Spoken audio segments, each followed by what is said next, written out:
All right, let's dive into a story that feels like it's been pulled from some ancient book of fables, but it's actually set out there, among the stars.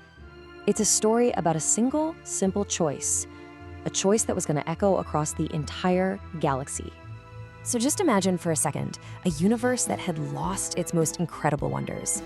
For centuries, dragons, these unbelievably magnificent, powerful creatures, they were just legends, stories you'd whisper. Their energy signals had blinked out, and the galaxy just kind of moved on, totally convinced they were all extinct. But, of course, out there in the forgotten corners of space, a single little spark of life was about to prove everyone wrong and completely redefine what it even means to be strong. So, our story really kicks off in the darkest, most desolate part of the galaxy you can imagine. We're in the ruins of an old star sanctuary, a place nobody ever goes. And it's here that two completely different lives are about to collide. On one side, we've got Orlin. She's a baby dragon, tiny, with these pale silver scales, and she's blind. All she's ever known is being hungry and totally alone. And on the other side, Merrick, Solon. Now this guy is no hero, not at all. He's just an engineer, a salvager trying to scrape by in the empty zones. He isn't out there looking for legends, he's just looking for some spare parts. And then, it happens. Everything changes. Merrick's super sensitive sensors pick up something that should be impossible. It's not the hum of old tech or a dying star. No, it's a biological signature. It's Orlin's cry for help, cutting through all that silence like a tiny, desperate heartbeat. What happens next is really the core of this whole story. It isn't some huge battle or a dramatic chase. It's a quiet, incredibly fragile first meeting.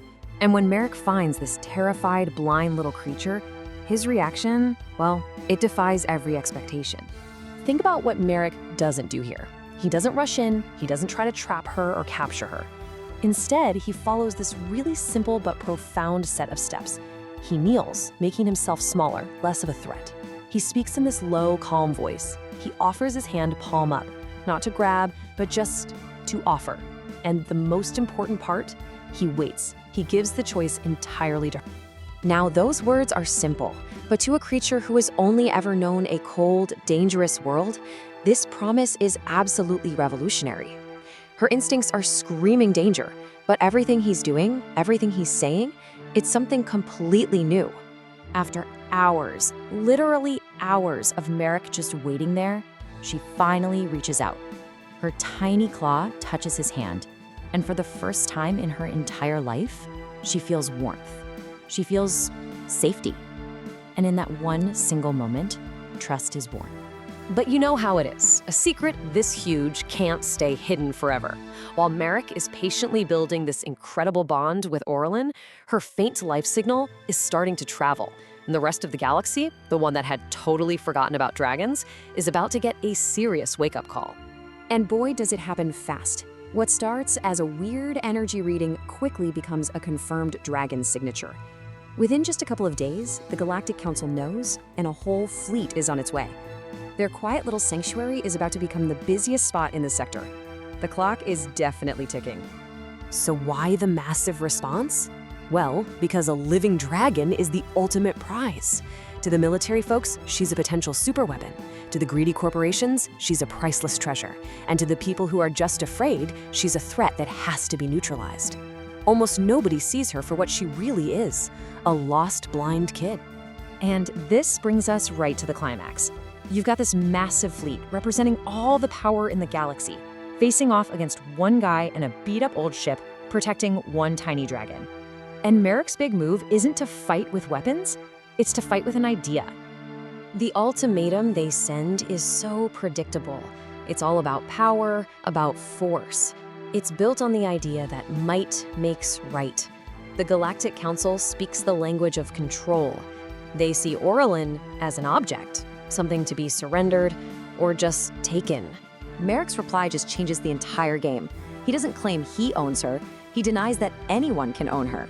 He introduces this totally radical concept that this living being gets to make her own choice. The decision isn't his and it's not theirs, it belongs to her. And right then, Orlin acts. She's not some prize to be won. She steps forward and sends out this pulse of energy, but it's not an attack. It's communication. It's a wave of pure emotion that tells her whole story in an instant, all the fear of being alone and the incredible safety she now feels with Merrick. And the effect is just stunning. The entire fleet is disarmed, not by a whipping, but by empathy. They feel her story. They feel her trust in this one human. And they get it. To take her by force now would be an act of just unbelievable cruelty. Her choice, expressed so clearly, is more powerful than any weapon they have. So what happens after an entire battle fleet is stopped cold by a feeling? Well, the ripples from that one moment start to spread, and the galaxy is forced to learn a lesson it had forgotten a long, long time ago. I mean, just look at the difference here. It couldn't be clearer. The fleet's way was all about force, control, and threats, all designed to get obedience. Merrick's way? Patience, respect, and kindness, which all led to a free choice. It's a whole new definition of what it means to be strong. And the consequences of this are huge, galaxy-wide. The fleet actually backs down. Humans who were often seen as kind of weak or just opportunistic are suddenly viewed with this new kind of respect for their moral courage. The entire galactic conversation about power and ethics starts to shift. They begin to realize that maybe real courage isn't about conquering things, but about compassion. In the end, Merrick and Orlin become this new kind of legend. It's not a story of conquest, it's a story of connection. A story about a simple engineer who didn't take, but offered. And a blind dragon who wasn't taken, but chose. And that really leaves us with a powerful question to chew on. In a world that so often prizes control and power, what if real, true strength comes from a much quieter place? What if it's the courage to simply offer a choice and the patience to wait for the answer?